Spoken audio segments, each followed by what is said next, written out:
President of the Polsoc Society. Hi, my name is Aditi and I am an editorial team member for Incite. Today we're interviewing Josh as he's running for the role of President of the Students' Union. Hi there. Hi, Josh. How have you been? I'm not too bad at all. How's the campaigning been going? It's been going really well. It's good to talk to lots of people and get really positive feedback for my manifesto.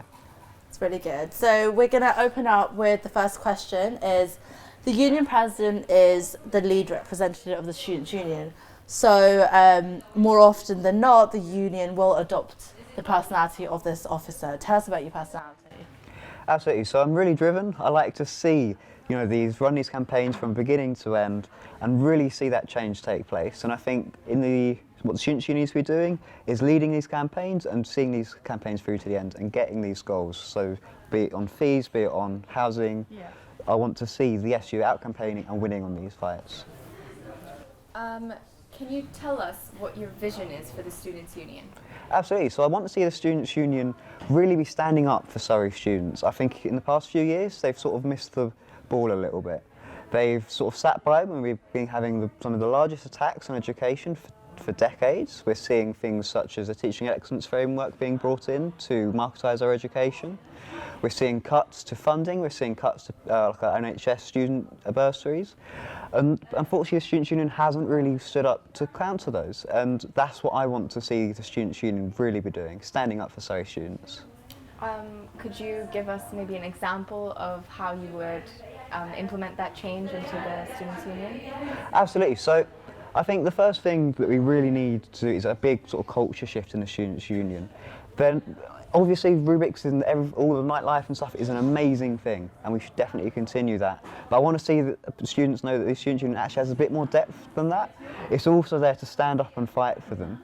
So be it through looking at how the course rep system works, so that the students know that that's their first port of call, to students really actually taking part in these campaigns and seeing as their own. So one of my policies is self-organised liberation campaigns for different oppressed groups, so be it women or LGBT plus people, BAME students and so on. I really want to see these different groups really taking the lead and making their own campaigns.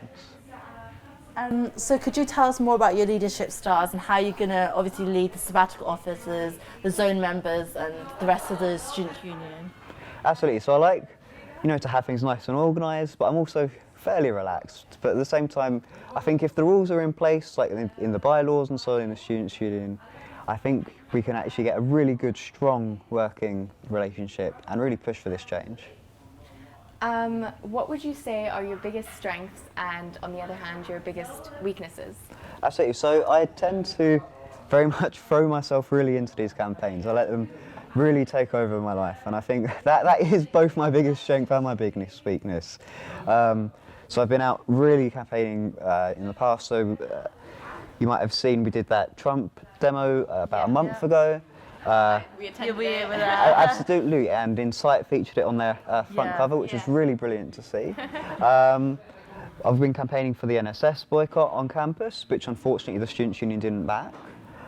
We've been out also, so I also chair the Labour Club, and through that we've been working on various campaigns, so be it the light switch off locally in Guildford, we were at the forefront of that, and other campaigns such as that, we're really pushing things forward. As president, you would have to be neutral politically. Do you agree with that statement, or do you disagree? Being part of the Labour Society, what do you think? I think it's absolutely right that the Students' Union should be partisan, but it's partisan on the side of students. So when the government, no matter who it is attacking students, be it when Labour brought in fees about a decade ago or when they were increased by the Tories more recently, we need the Students' Union to stand up and really fight for Surrey students and be on our side. So sort of looking into your manifesto more, I'll just show everyone your manifesto. The university is currently in a lot of debt, and up until last year was in deficit. You say in your manifesto that you would like the university to pay its entire staff a living wage. How do you think the university should pay for this, and will this involve cuts to certain areas? So I had a meeting yesterday with the senior management of the university, and they informed me that the university is actually on a £4 million budget surplus in the last financial year. And also we have some of the highest paid senior management in the in the education system. Yeah. And I think that's a real disgrace when we've got senior management taking home hundreds of thousands of pounds, while we've got cleaners and we've got guards and so on who aren't even earning a living wage. I want to see the money coming out of that budget surplus, and I want to see the money coming out of senior management's wages, and that's what I'm going to push for as president. You say in your manifesto that you will do more than just sit down at lunch tables with powerful figures. I will organize campaigns. Regardless, sitting down with important figures is an important part of the president role. What do you intend to discuss with the current Vice Chancellor? Absolutely. So yesterday when I went to speak with the senior management, I had a whole list of questions. I wanted to ask about, why are the university raising rents for the poorest students by 4% in this coming year, which is more than double inflation? Why are the university continuing to have financial interests in the arms trade, whose missiles and so on are literally killing the family of our international students? These are the things that I really want to push forward. I also want to see the university take a bold and clear public stance against things like cuts to NHS bursaries, against the higher education reforms. I want to see the university stand up for Surrey students just as much as I will as president of the SU. So you say in your manifesto as well, and you've been quite clear about it as well, that you want to stand up for student nurses and defend the NHS from cuts to student bursaries especially.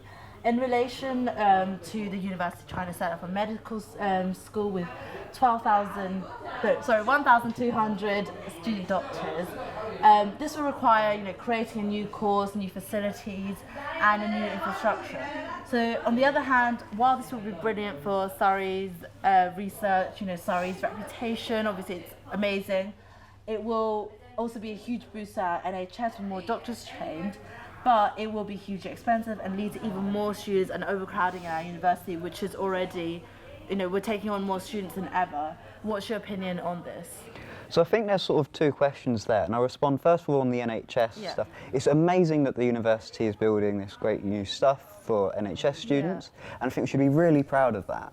But we need the Students' Union, we need the university to actually stand up for those students, and that means fighting these education reforms. But on the issue of overcrowding, we have to acknowledge why there is overcrowding and why the university has to keep increasing their intake.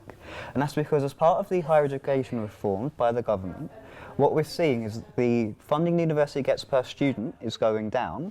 So in order to maintain the same level of facilities, the university needs to take in more students.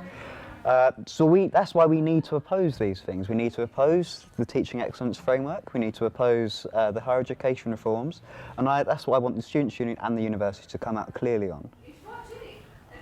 So you want the union to take positions on the arms trade and Israel-Palestine. Are you aware that the Students' Union is a registered charity and therefore legally a non-political organization? And are you proposing that the Students' Union should change its charitable organization status? So the law says that they're not allowed to spend charitable funds on these campaigns, not that they can't take positions.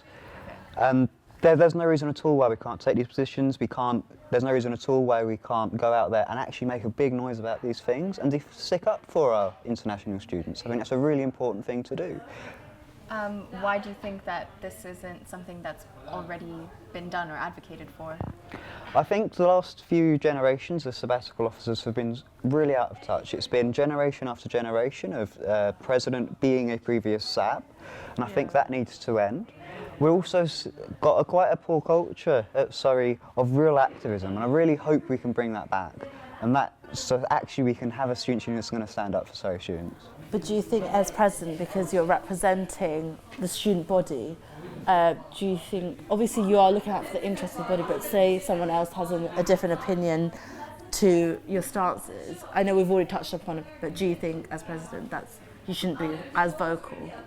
I think we've got democratic procedures in the Students' Union, and I think that we should use them.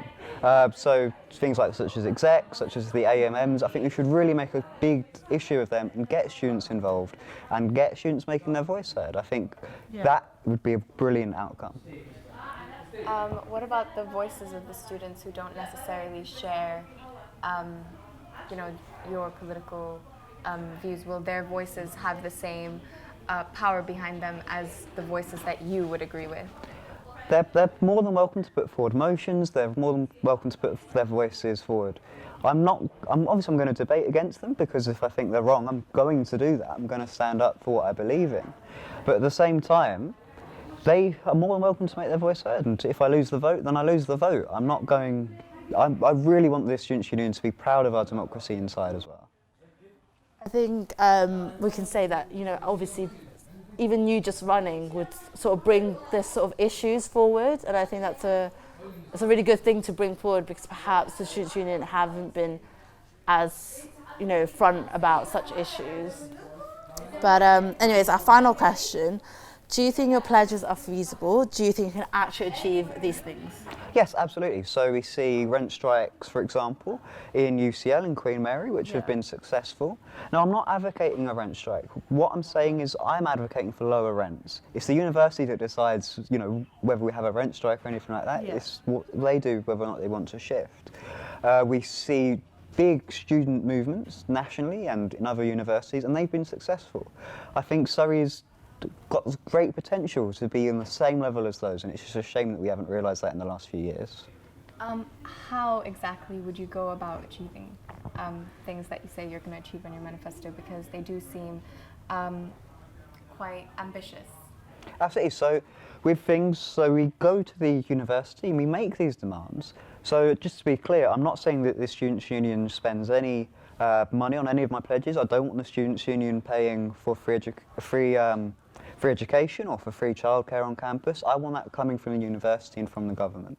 So what I want to do is I want to build this movement up, because we have leverage as students. We're the ones that, at the end of the day, without us, there is no university. So we can campaign, we can get together, and we can actually make these demands. And I think that's something that previous SABs have forgotten.